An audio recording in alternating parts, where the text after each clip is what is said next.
Welcome to real news. ముందుగా headlines చూద్దాం. MLA అనురిత్ మంత్రి జిల్లాలకే నిధులు వెళ్తున్నాయని ఆవేదన. ప్రజలు గెలిపిస్తే నేను సీఎం అవుతానని వ్యాఖ్య. కాంగ్రెస్ లో అసమానతలపై తీవ్ర అసంతృప్తి వ్యక్తం.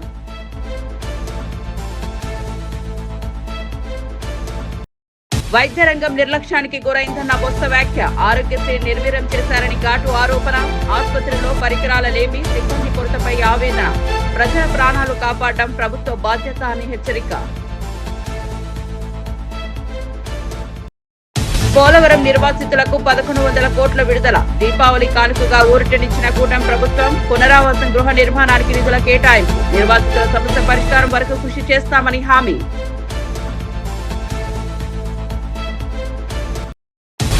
భవిష్యత్తును మార్చేది సంస్కరణలేనన్న సీఎం చంద్రబాబు. సూపర్ జీఎస్టీ ప్రచారంలో విజేతలను సత్కరించిన సీఎం.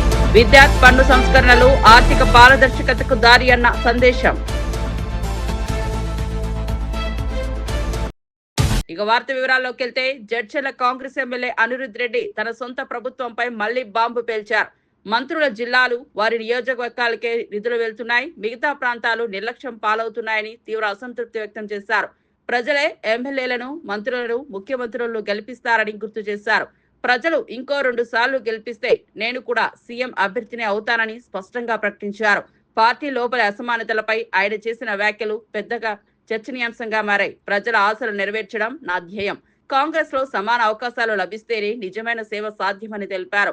అనిరుద్ రెడ్డి వ్యాఖ్యలు తెలంగాణ కాంగ్రెస్ లో అంతర్గత విభేదాల సంకేతంగా మారాయి. అంటే మీటింగ్ సందర్భంలో అందరూ అనిరుద్ రెడ్డి మాట్లాడతాడు కాంట్రవర్షియల్ స్టేట్మెంట్. అంటే నేను ఏమన్నానంటే, మంత్రులు ఉంటారు ఎవరైనా కానీ, మంత్రి ఎందుకు కావాలి, వాళ్ళ మంత్రి అయితే వాళ్ళ ఏరియా అభివృద్ధి జరుగుతుంది అని చెప్పేసి మేమేమంటే ఎమ్మెల్యేలు అయినాకనే కదా మంత్రులు అయ్యేది. కాబట్టి మంత్రులకు ఎక్కువ నిధులు కాదు, ఎమ్మెల్యేలకు కూడా నిధులు ఇవ్వాలని చెప్పి అడుగుతున్నాము. ప్రతి ఎమ్మెల్యే కాన్స్టిట్యున్సీకి ఎన్ఎం శ్రీనివాసరెడ్డి గారు చెప్పినట్టు 25 కోట్లు కలెక్టర్ పీడీ అకౌంట్ ఉంటే మేము ఏ గ్రామాన్ని పోయినా కానీ డ్రైనేజ్ కానీ రోడ్లు కానీ చేసుకునేదానికి ఉంటుంది అని చెప్పడం జరిగింది. 2 సార్లు అయితే నేనే ముఖ్యమంత్రి అయితే అంటున్నారు, మీ ఆలోచన? 2 సార్లు మళ్ళీ నేను గెలిపిస్తే సీఎం అభ్యర్థిని అవుతానని నేను చెప్పడం జరిగింది. ఎందుకంటే రీజనల్ పార్టీస్లో ఫ్యామిలీసే అవుతాయి, కానీ ఇది కాంగ్రెస్ పార్టీ స్వేచ్ఛ ఉంటుంది, అందరికీ అవకాశం ఉంటుంది. అందుకే జడ్చర్ల నియోజకవర్గం ఇప్పుడు మీరు చూడండి, కొడంగల్ ఎంత బాగా డెవలప్ అవుతుంది. వాళ్ళు రేవంత్ రెడ్డి గారిని గెలిపించుకోవడానికి ఎంత మంచి డెవలప్ అవుతుంది. అట్లనే ఇంకా 2 సార్లు, ఇప్పుడు నేను ఫస్ట్ టైం ఎమ్మెల్యేని, ఇంకా 2 సార్లు గెలిపిస్తే ఇది కాంగ్రెస్ పార్టీ ఎవరికైనా ఛాన్స్ ఉంటుంది. మా ఫిషరీస్ చైర్మన్ ఉండే అప్పుడు అందరూ ఉంటే బీసీ కానీ ఎస్సీ కానీ ఎస్టీ కానీ ఎవరైనా కానీ మంచి అభివృద్ధి 2 సార్లు 3 సార్లు గెలిస్తే కాంగ్రెస్ పార్టీలో అవకాశం ఉంటుంది. అట్లనే జడ్చర్ల నియోజకవర్గం నన్ను ఇంకా 2 సార్లు గెలిపియండి, నేను కూడా ఒక సీఎం అభ్యర్థి ఉంటాను. ఎట్లయితే మునుగోడ్ల శాసిస్తానని చెప్పేసి కోమటిరెడ్డి రాజగోపాల్ రెడ్డి గారు, నేను కూడా అదే అంటాను. ఇంకా 2 సార్లు గెలిపిస్తే 3వసారికి నేను కూడా సీఎం అయితే శాసిస్తాను, 5,000 కోట్లు జడ్చర్లకు తీసుకొస్తాను. పార్వతీపురం మన్యం జిల్లా ప్రభుత్వ ఆసుపత్రిని మాజీ మంత్రి బొత్స సత్యనారాయణ, మాజీ డిప్యూటీ సీఎం రాజన్న దొర, పుష్పశ్రీవాణి కలిసి సందర్శించారు. ఆసుపత్రిలో చేరిన రోగులను పరామర్శించి వారికి అందుతున్న వైద్య సేవలపై వైద్యులతో చర్చించారు. ఈ సందర్భంగా బొత్స మాట్లాడుతూ కూటమి ప్రభుత్వంలో వైద్య రంగం పూర్తిగా నిర్లక్ష్యానికి గురైంది. ఆసుపత్రిలో సిబ్బంది కొరత, పరికరాల లేమితో ప్రజలు ఇబ్బందులు పడుతున్నారని ఆవేదన వ్యక్తం చేశారు. ఆరోగ్యశ్రీ పథకాన్ని నిర్వీర్యం చేసి ప్రజల ప్రాణాలతో ఆటలు ఆడుతున్నారని ఆరోపించారు. జగన్ హయాంలో ఉచిత వైద్య సేవలు అందుబాటులో ఉండేవి, ఇప్పుడు అవన్నీ నిలిచిపోయాయని అన్నారు. వైద్య రంగాన్ని బలోపేతం చేయాలని, ప్రజల ప్రాణాలను కాపాడడం ప్రభుత్వానికి మొదటి కర్తవ్యమని బొత్స సత్యనారాయణ డిమాండ్ చేశారు. ఈ ప్రభుత్వం చూసుకుంటుందని చెప్పి నేను ఆ రోజు పెట్టాను. దానికి ఇప్పుడు ఎక్కడికి వెళ్ళినా, ఏ హాస్పిటల్కి వెళ్ళినా అంతా కూడా స్టాండర్డ్ స్టిల్ అయిపోయింది. అక్కడ మీకు ఉద్యోగం ఉంది, బాధపడతారు ఆరోగ్య పరిస్థితి, ప్రజా ఆరోగ్యం పూర్తిగా కొలాప్స్ అయిపోయింది. ఇది చాలా ఏదైనప్పటికీ కూడా ప్రభుత్వాన్ని డిమాండ్ చేస్తున్నాం. జిల్లా కలెక్టర్ బాధ్యత తీసుకోవాలి, ప్రభుత్వం బాధ్యత తీసుకోవాలి. ఏదైతే కేసు ఉన్న పేషెంట్ని పూర్తిగా వాళ్ళ నయమైన అక్కడే ట్రీట్మెంట్ చేసి అక్కడి నుంచి డిశ్చార్జ్ చేయాలి. లోకల్ ఉన్న మెడికల్ టీంలు ఎవరు ఉన్నారో వాళ్ళు వచ్చి వాళ్ళు మానిటరింగ్ చేసుకోవాలి. అంతే ఇంత నిర్లక్ష్యంగా చేయడానికి వీల్లేదని మా పార్టీ తరఫున మేము డిమాండ్ చేస్తూ, ఇవాళ ఆ చనిపోయిన 2 పిల్లలకి మా పార్టీ తరఫున జగన్మోహన్ రెడ్డి గారు ఇచ్చిన 5 లక్షల రూపాయలు, మనిషికి 5 లక్షల రూపాయలు వాళ్ళకి అందించాం. ప్రభుత్వాన్ని డిమాండ్ చేస్తున్నాం, ఒక్కొక్క కుటుంబానికి 25 లక్షల రూపాయలు ఇవ్వాలని. ఎమ్మెల్యే కొలికపూడి శ్రీనివాసరావు ఎన్టీఆర్ భవన్ అమరావతి నుండి మీడియాతో మాట్లాడిన ఎమ్మెల్యే కొలికపూడి శ్రీనివాసరావు పోలవరం నిర్వాసితుల పట్ల కూటమి ప్రభుత్వం మానవతా దృక్పథాన్ని ప్రశంసించారు. దీపావళి కానుకగా ప్రభుత్వం 1100 కోట్లు విడుదల చేసింది. ఇది నిర్వాసిత కుటుంబాలకు ఊరట కలిగించే నిర్ణయమని అన్నారు. జగన్ హయాంలో నిర్లక్ష్యం పాలైన నిర్వాసితుల సమస్యను చంద్రబాబు ప్రభుత్వం సానుభూతితో పరిష్కరిస్తోందని వివరించారు. పునరావాసం, గృహ నిర్మాణం, మౌలిక సదుపాయాల కల్పనకు ఈ నిధులు వినియోగించబడతాయని తెలిపారు. పోలవరం ప్రాజెక్టు పూర్తయితే రాష్ట్ర భవిష్యత్తు ప్రకాశిస్తుంది. అదే లక్ష్యంతో ప్రభుత్వం ముందుకు వెళ్తోందని శ్రీనివాసరావు అన్నారు. నిర్వాసితుల సమస్యలను పూర్తిగా పరిష్కరించే వరకు తాము కృషి చేస్తామని హామీ ఇచ్చారు. వ్యవసాయ రంగానికి చంద్రబాబు నాయుడు గారు చేసిన కృషి హైలైట్ కాలేదు. అది ప్రజల్లోకి వెళ్లాల్సినంతగా వెళ్ళలేదు అని పవన్ కళ్యాణ్ గారు అభిప్రాయపడ్డారు. అలాంటి ఇంకొక ఉదాహరణ ఇప్పుడు గౌరవ ముఖ్యమంత్రి గారు 4వ ముఖ్యమంత్రిగా 16 నెలలుగా రాష్ట్రంలో కూటమి ప్రభుత్వం పనిచేస్తుంది. గతంలో ఏపీ అంటే ఏ అంటే అమరావతి, పి అంటే పోలవరం అనుకున్నాం. మధ్యలో 5 సంవత్సరాలు అమరావతిని, పోలవరాన్ని రెండిటిని విధ్వంసం చేసి మొత్తం రాష్ట్ర అభివృద్ధినే విధ్వంసం చేసిన పాలన చూసిన తర్వాత 2014, 2019 5 సంవత్సరాల్లో 72% పోలవరం ప్రాజెక్టుని చంద్రబాబు నాయుడు గారి నాయకత్వంలో పూర్తి చేస్తే, ఆ తర్వాత వచ్చిన వైసీపీ ప్రభుత్వం 5 సంవత్సరాల్లో 2% కూడా పూర్తి చేయని దారుణాన్ని మనం చూసాం. ఈ నేపథ్యంలో గత 16 నెలల్లోనే పోలవరం నిర్వాసితులకి, పోలవరం ఒక జాతీయ బహుళార్థ సాధక ప్రాజెక్టు, అలాంటి పోలవరం ప్రాజెక్టుకు సంబంధించిన నిర్వాసితులకి జగన్మోహన్ రెడ్డి 5 సంవత్సరాల్లో ₹1 కూడా ఖర్చు పెట్టలేదు. మరి ఈ 16 నెలల్లో గత సంక్రాంతి సమయంలో, అంటే గత జనవరిలో పోలవరం నిర్వాసితులకి కూటమి ప్రభుత్వం విడుదల చేసింది 1000 కోట్లు. మళ్ళీ ఇప్పుడు దీపావళి సందర్భంగా పోలవరం నిర్వాసితులకి విడుదల చేసింది 1100 కోట్లు. అంటే 16 నెలల కూటమి పాలనలో పోలవరం ప్రాజెక్టు నిర్వాసితులకి చంద్రబాబు నాయుడు గారి నాయకత్వంలో విడుదల చేసింది 2100 కోట్లు. మరి దీన్ని జగన్మోహన్ రెడ్డి 5 సంవత్సరాల పాలనతో పోలిస్తే 5 సంవత్సరాల్లో జగన్మోహన్ రెడ్డి ₹1 కూడా విడుదల చేయలేదు. 16 నెలల్లో కూటమి ప్రభుత్వం 2100 కోట్లు విడుదల చేసింది. ఇది ప్రాజెక్టు పూర్తి చేయడానికి, నిర్వాసితుల్ని ఆదుకోవటానికి కూటమి ప్రభుత్వానికి జగన్మోహన్ రెడ్డికి ఉన్న తేడా అని ఈ సందర్భంగా తెలియజేస్తున్నాం. అలాగే 2019లో ప్రభుత్వం మారకపోతే, అంటే 2014 నుంచి 2019 వరకు 72% పూర్తయి అత్యంత వేగంగా పనులు జరుగుతున్న సమయంలో ఎన్నికలు జరిగాయి, ప్రభుత్వం మారింది. 2019లో తెలుగుదేశం పార్టీ గెలిచున్నట్లయితే పోలవరం ఎన్టీఆర్ భవన్ అమరావతి నుండి మీడియాతో మాట్లాడిన ఎమ్మెల్యే కాగిత కృష్ణ ప్రసాద్, ఎమ్మెల్యే యార్లగడ్డ వెంకట్రావు వైఎస్ఆర్సీపీ నేతలపై తీవ్ర స్థాయిలో విరుచుకుపడ్డారు. అవినీతి, అక్రమాలు, అరాచకాలకు నిలవెత్తు రూపం జోగి రమేష్, పేర్ని నాని అని ఘాటుగా వ్యాఖ్యానించారు.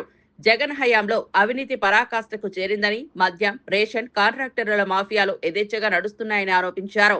ప్రజల డబ్బును దోచుకుని సొంత లాభాల కోసం వాడుకోవడం వైఎస్ఆర్సీపీ నాయకుల అసలు పని అయిపోయిందని విమర్శించారు. కూటమి ప్రభుత్వం అవినీతి అంతరించేందుకు కఠిన చర్యలు తీసుకుంటుందని, ఇకపై ఏ మాఫియాకు కూడా చోటు ఉండదని స్పష్టం చేశారు.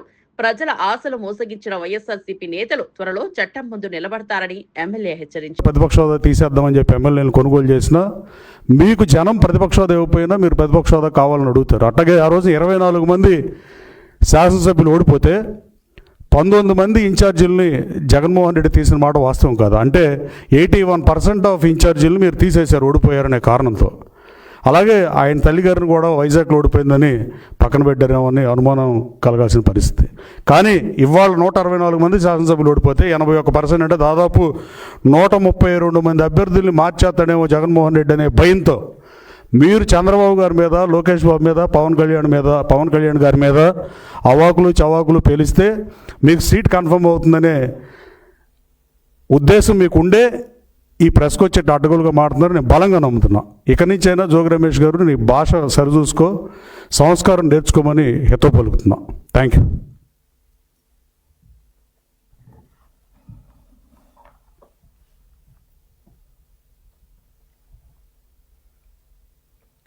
అందరికీ నమస్కారం. అరాచకమే ఎజెండాగా, దందాలే లక్ష్యంగా పనిచేసేటువంటి వ్యక్తి జోగి రమేష్. ఈ రోజున పెడన నియోజకవర్గంలో ఉన్నటువంటి ప్రజలందరూ కూడా జోగి పేరు చెప్తేనే భయపడిపోయేటువంటి పరిస్థితి.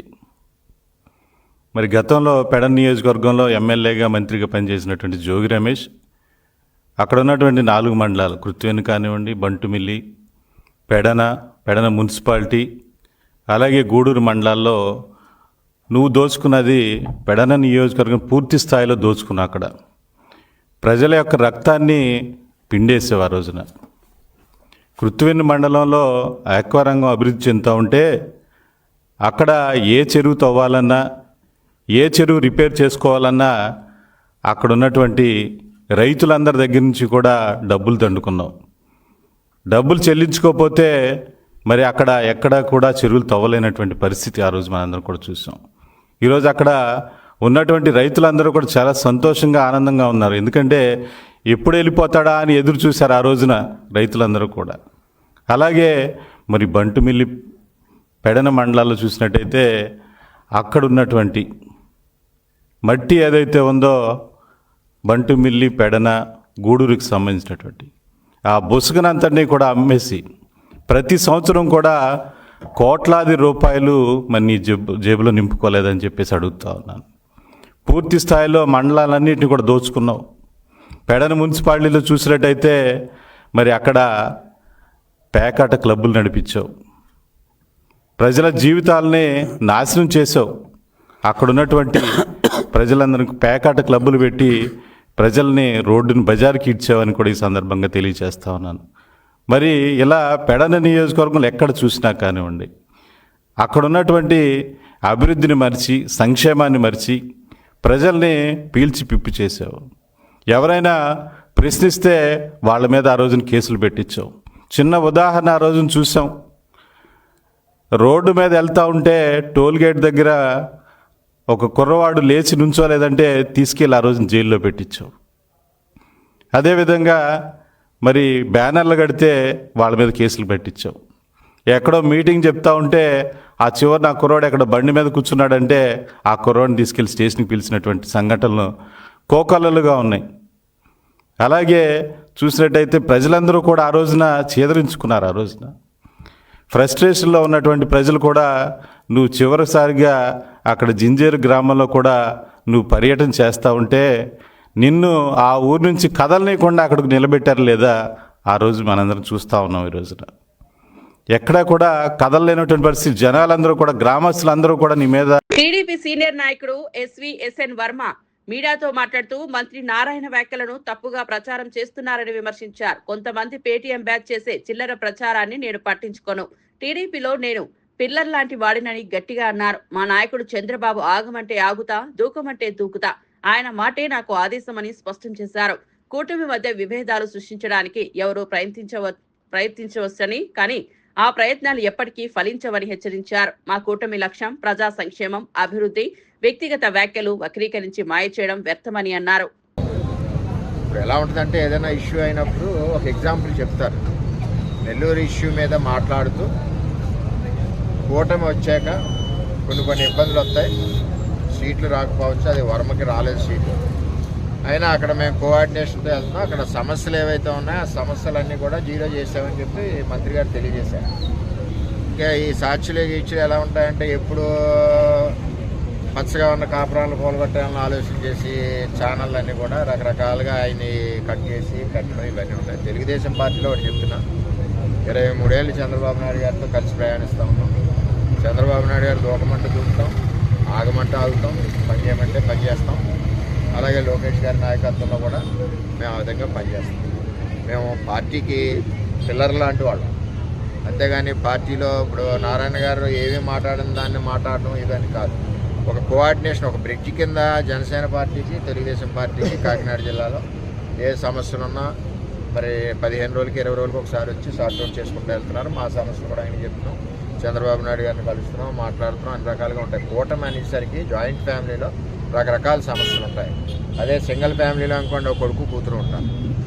అంచేత జాయింట్ ఫ్యామిలీ వచ్చినప్పుడు చిన్న చిన్న ఇబ్బందులు ఉంటాయి.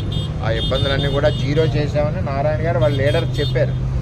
జీరో చేసాం, వర్మ కూడా అక్కడ పార్టీ చెప్పినట్టు వెళ్తున్నాడు కదా, మీరు ఉండాలి కదా అన్న ప్రశ్న నారాయణ గారు.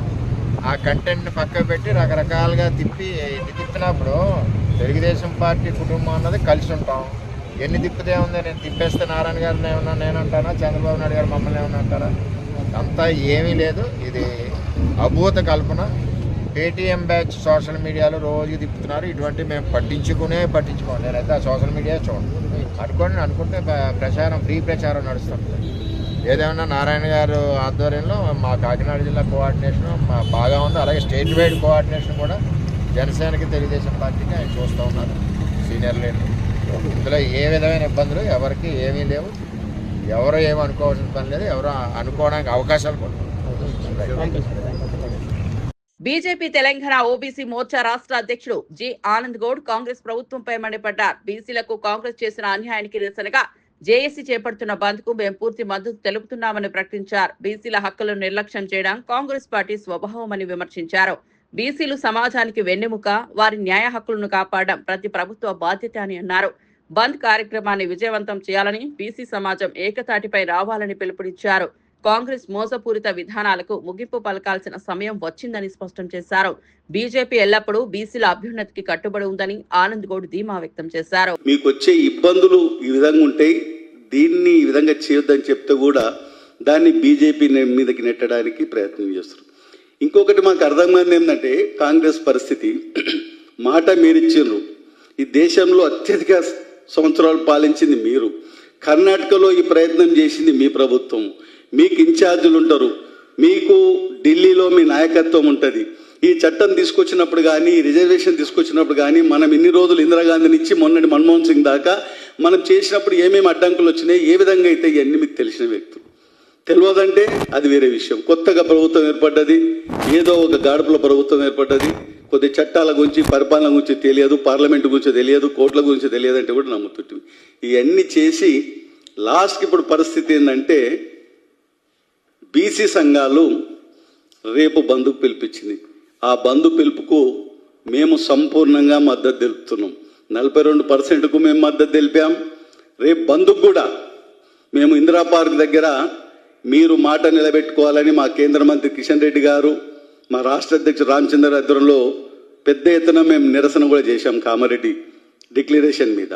ఆ రోజు మా కిషన్ రెడ్డి గారు చెప్పిండు, మీ రాహుల్ గాంధీ ప్రధానమంత్రి అయ్యేది లేదు, మీరు ఇవ్వకపోతే మా రాహుల్ గాంధీ ప్రధానమంత్రి అయినాక ఇస్తామన్నాడు. అలా ఆలోచన ఎట్లున్నదంటే బ్రహ్మంగారి చరిత్ర చెప్పినట్టుంది. ఇప్పుడు బ్రహ్మంగారు రాబోయే కాలంలో ఏమవుతుంది, ఆయన నిజమవుతున్నాయి, ఈయన నిజం కావు కదా.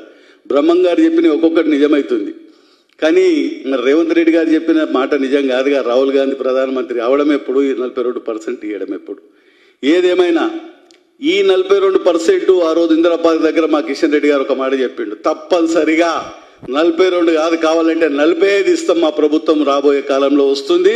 మేము తప్పకుండా బీజేపీ ఒకసారి మాట ఇస్తే దాన్ని నిలబెట్టుకునే పార్టీ బీజేపీ. బీజేపీ ఏదైనా చేస్తే ఆలోచించి ఆలస్యమైనా కానీ నిక్కచ్చిగా రేపు దేశంలో మళ్ళీ సమస్య రాకుండా ప్రయత్నం చేస్తారని మేము ముందు నుంచి కూడా చెప్తున్నాం. ఇవాళ కూడా మీరు తెలుసు, దేశంలో స్వతంత్రం వచ్చిన తర్వాత 1951 నుంచి 2011 వరకు 15 సార్లు జనగణన చేస్తే ప్రతిసారి కూడా మీరు ఉద్దేశపూర్వకంగా ఏ విధంగా చేశారో అందరికీ తెలుసు. కానీ నరేంద్ర మోడీ గారి ప్రధానమంత్రిగా ఇప్పుడు నిర్ణయం తీసుకున్నాడు. దానివల్ల దేశంలో ఎప్పుడు కూడా ఈ సమస్య రాకుండా ఏ రాష్ట్రాలు ఎంతెంత రిజర్వేషన్ ఇచ్చుకోవాలి, వాళ్ళు ఏ విధంగా చేసుకోవాలో కూడా ఏ కోర్టు. కేంద్ర బొగ్గు మరియు గనుల శాఖ మంత్రి కిషన్ రెడ్డి జూబ్లీహిల్స్ పరిస్థితిపై ఘాటుగా స్పందించారు. బీఆర్ఎస్ 10 ఏళ్ల పాలనలో జూబ్లీహిల్స్ అభివృద్ధి చెందలేదు, ఇప్పుడు కాంగ్రెస్ వచ్చిన పరిస్థితి అదే అని అన్నారు.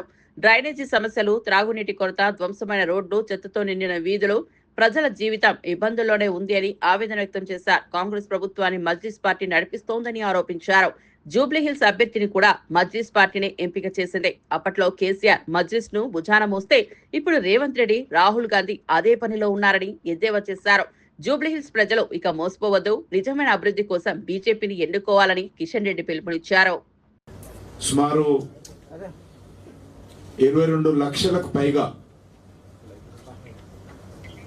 రైతులు తమ తమ పంట పొలాల్లో పత్తి సాగు చేస్తున్నారు.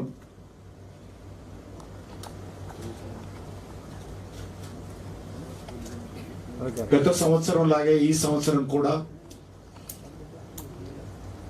కాటన్ కార్పొరేషన్ ఆఫ్ ఇండియా పూర్తి స్థాయిలో కాటన్ కొనుగోలు చేయాలని చెప్పి నిర్ణయం తీసుకోవడం జరిగింది. దానికి రాష్ట్ర ప్రభుత్వం అధికారులు కూడా అన్ని రకాలుగా సహకరిస్తున్నారు. తెలంగాణ రైతులు తమ పత్తి పంట ఉత్పత్తులను అమ్ముకోవడం కోసం మరింత సులభతరంగా ఉండే విధంగా చర్యలు తీసుకోవడానికి ప్రయత్నం చేస్తా ఉన్నాం. ఎక్కడ కూడా తొందరపడి పత్తి రైతులు దళారుల చేతిలో పడకూడదు, భయపడాల్సిన అవసరం లేదు. పూర్తి స్థాయిలో చివరి క్వింటాల్ వరకు కూడా సిసిఐ ద్వారా పత్తిని కొనుగోలు చేయాలని ప్రధానమంత్రి గారు ఆదేశించడం జరిగింది.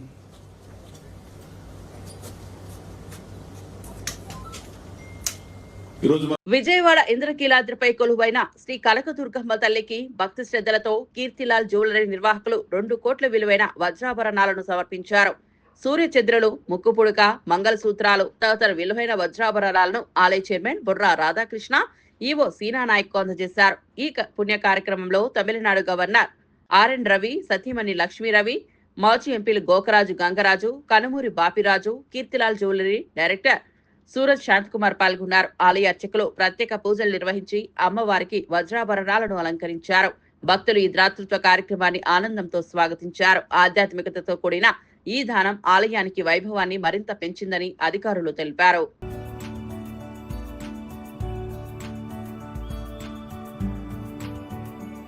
ఆంధ్రప్రదేశ్ ముఖ్యమంత్రి చంద్రబాబు భవిష్యత్తును తీర్చిదిద్దేది సంస్కరణలేనని స్పష్టం చేశారు. మారుతున్న కాలానికి అనుగుణంగా సమాజం పరిపాలనలో సంస్కరణలు అవసరమని పేర్కొన్నారు.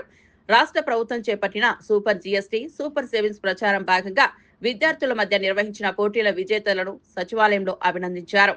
13 ఉమ్మడి జిల్లాలకు చెందిన 17 మంది విద్యార్థులకు సీఎం స్వయంగా సర్టిఫికెట్లు అందజేశారు. విద్యార్థుల్లో అవగాహన, ఆవిష్కరణాత్మక ఆలోచన పెంపొందించడమే ఈ కార్యక్రమం లక్ష్యమని చెప్పారు. పన్ను సంస్కరణలు ఆర్థిక పారదర్శకతకు బాటలు వేస్తాయి. ప్రజల సొమ్ము సద్వినియోగం అవుతుందని చంద్రబాబు అన్నారు. సంస్కరణలు సమాజానికి శక్తినిస్తాయని, అదే భవిష్యత్ భారతాన్ని ముందుకు తీసుకెళ్తుందని అన్నారు.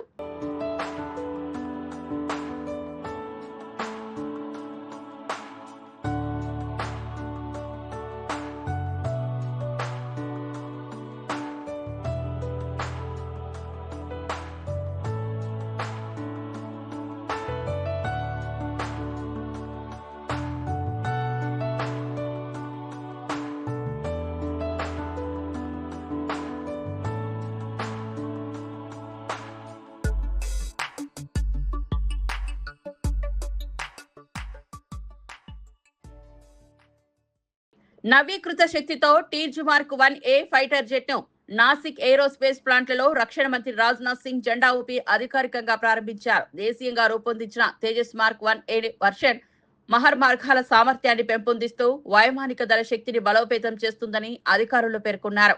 ఈ కార్యక్రమంలో వాటర్ సెల్యూట్ చేయడంతో విమానానికి ఘన ప్రార్థనలతో స్వాగతం పలికారు.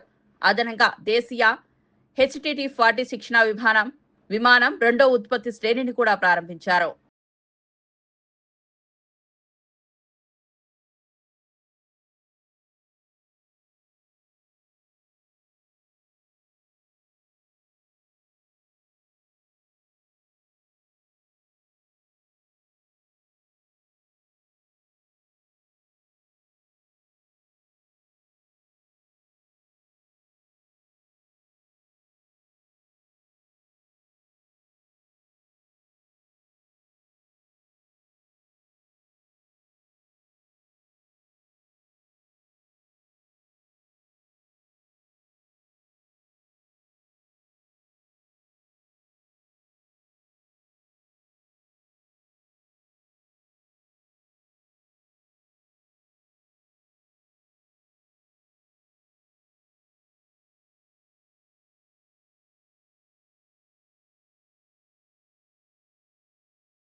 బులెటిన్ ముగించే ముందు హెడ్లైన్స్ మరోసారి చూద్దాం. మరోసారి బాంబు పేల్చిన జడ్చర్ల ఎమ్మెల్యే అనురిత్. మంత్రి జిల్లాలకే నిధులు వెళ్తున్నాయని ఆవేదన. ప్రజలు గెలిపిస్తే నేను సీఎం అవుతానని వ్యాఖ్య. కాంగ్రెస్ లో అసమానతలపై తీవ్ర అసంతృప్తి వ్యక్తం.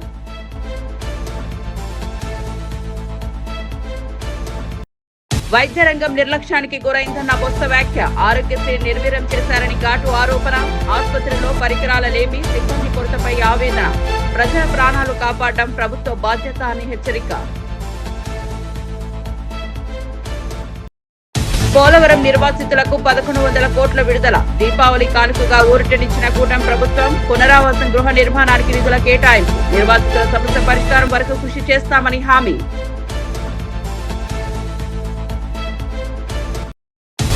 భవిష్యత్తును మార్చేది సంస్కరణలేనన్న సీఎం చంద్రబాబు. సూపర్ జీఎస్టీ ప్రచారంలో విజేతలను సత్కరించిన సీఎం.